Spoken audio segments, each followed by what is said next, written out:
Now there's one final principle I want to highlight before we start moving through history again, and that's something called the Hegelian principle.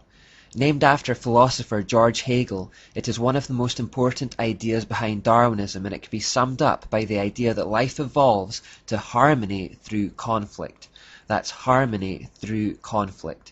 That in any given situation there is a light and dark, positive and negative that clash with one another to create a peaceful outcome, which is a mixture of the two. To put it another way, on one side you will have a thesis, and then directly opposed to it you'll have an antithesis. As the two come into conflict with one another, the inevitable result is a synthesis of the two.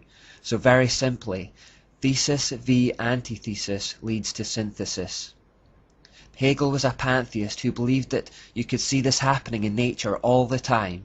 Freemasons and occultists everywhere believed that this basic principle could then be used to help bring about a singular one-world order.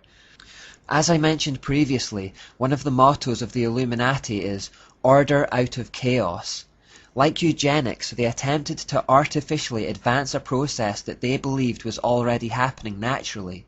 Because the goal of Satan was to reverse the scattering and fragmentation that had happened in Babylon to return the world to a singular system, the idea was to keep clashing opposing ideologies together to create conflict, which would eventually lead to peaceful solutions and unity, or synthesis in other words.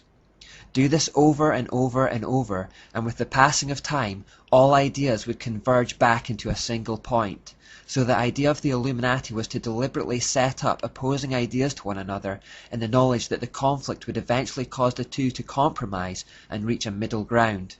British politics is a great example of the Hegelian principle in action. Originally there was a left-wing Labour Party and a right-wing Conservative Party, and they were very distinct and stood for very different ideas. Through the years of rubbing them up against each other, however, they have both now compromised and gradually moved into the centre ground, to the extent that the British public now has no real choice at the polling office. They are voting for basically the same ideas and the same party dressed in different colours. It's partly through the Hegelian principle that the world is gradually homogenizing and separate cultures are beginning to merge into one another.